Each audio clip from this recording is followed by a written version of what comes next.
आपको पता है सुष्मिता सेन ने कितनों के साथ रिलेशनशिप में रह चुकी है और कई लोगों की रातें भी रंगीन बनाई थी। और सुष्मिता सेन ने डायरेक्टर के साथ क्यों रात गुजारी थी और उसके पीछे की वजह क्या थी।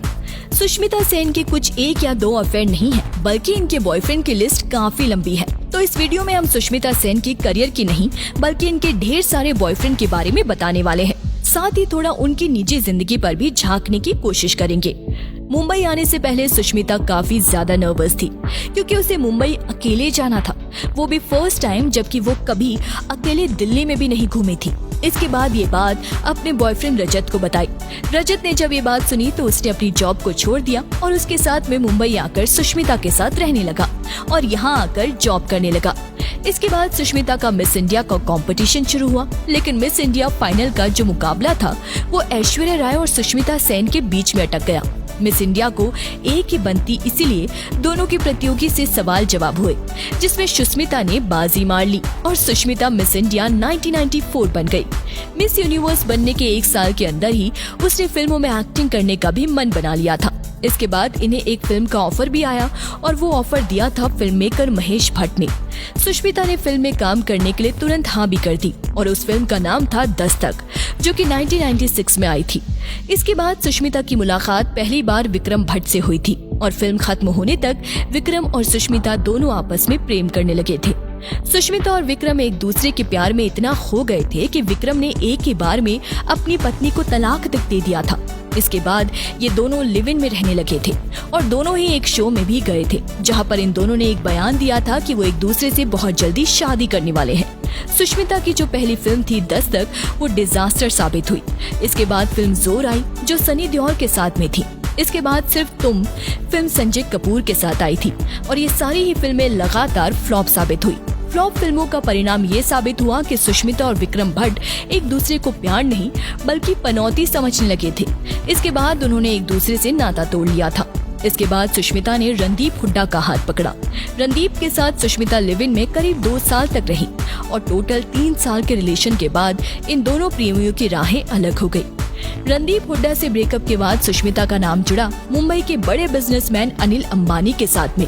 अनिल अंबानी भी अपनी पत्नी टीना अंबानी को, जो कि बॉलीवुड में कई फिल्में कर चुकी है, उसको सुष्मिता के लिए डिवोर्स देना चाहता था, लेकिन टीना अंबानी ने अनिल अंबानी को तलाक नहीं दिया। इसके बाद सुष्मिता की दाल अनिल अंबानी के साथ में नहीं गली तो दोनों ने ब्रेकअप कर लिया।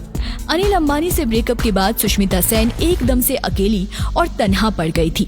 उसके कुछ समय ही नहीं आ रहा था कि बॉलीवुड में जमने या फिर किसी अमीर बिजनेसमैन को फंसाने के लिए वो आखिर करे तो करे क्या। तभी उसकी मुलाकात हुई अब्बू सुलेमान से, जो कि एक अंडरवर्ल्ड डॉन था। ये बात तो आप सभी अच्छी तरह से जानते हैं कि बॉलीवुड पर अंडरवर्ल्ड का कितना दबदबा चलता है। इसी दबदबे और रुतबे को देखकर सुष्मिता सेन पिघल गई और अब्बू सलीम से दिल लगा बैठी। हालांकि इन दोनों का रिश्ता बहुत कम समय तक के लिए था।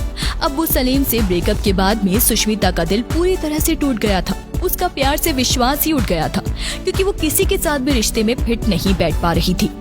उसने तो पहले एक इंसान रजत से प्यार किया, फिर विक्रम भट्ट के साथ रिश्ता जुड़ा, उसके बाद बॉलीवुड में स्ट्रगल कर रहे रणदीप हुड्डा से भी दिल लगाया। इसके बाद बिजनेसमैन अनिल अंबानी को फंसाया, फिर अंडरवर्ल्ड डॉन अब्बू सलीम के संपर्क में आई, लेकिन सब ने इसका इस्तेमाल करने के बाद छोड़ दिया। इसके बाद सुष्मिता को लगा कि अगर कोई उसे सब कुछ दे सकता है तो वो एक बंदा दे सकता है, और वो पाकिस्तानी क्रिकेटर वसीम अकरम के साथ में दिल लगा बैठी। वसीम ने सुष्मिता को ढंग से इस्तेमाल किया और जब मन भर गया तो उसने भी इसे धक्के मारकर घर से बाहर निकाल दिया। सुष्मिता सेन की फिल्मी लाइफ को देखा जाए तो भी कोई खास नहीं चल रही थी। वैसे तो बॉलीवुड में हर बड़ी एक्टर के साथ में काम तो कर रही थी, लेकिन उसकी इक्का दुक्का फिल्में ही हिट हो रही थी, और जो फिल्में हिट हो रही थी उसमें भी सुष्मिता के करियर को कोई खास फायदा नहीं मिल रहा था। दूसरी तरफ उसकी जो पर्सनल लाइफ थी वो भी डामाडोल चल रही थी। वसीम अकरम के बाद सुष्मिता का दिल आया मुदस्सर अजीज पर, जो कि ये एक फिल्म डायरेक्टर है, लेकिन इसने भी सुष्मिता को खूब इस्तेमाल किया और फिर छोड़ दिया। इसके बाद सुष्मिता की लाइफ में आया इम्तियाज खत्री। इम्तियाज के साथ में सुष्मिता का रिलेशन 1 से 1.5 साल चला और जब सुष्मिता से इसका मन भर गया तो उसने भी सुष्मिता को छोड़ दिया। उसके बाद सुष्मिता का नाम कई लोगों के साथ में जुड़ा, जैसे साबिर भाटिया, संजय नारंग और मानव मेनन। इन सभी के साथ सुष्मिता का नाम जुड़ा और इन सभी लोगों ने एक के एक 2 साल मजा लूटने के बाद इसका साथ छोड़ दिया। इससे ये कहना गलत नहीं होगा कि सुष्मिता का किसी से कोई प्यार व्यार नहीं चल रहा था। प्यार की आड़ में ये अपनी भूख मिटा रही थी, क्योंकि प्यार तो इंसान को 1 या 2 बार होता है, लेकिन किसी को बार बार प्यार हो रहा है तो वो प्यार नहीं, हवस है।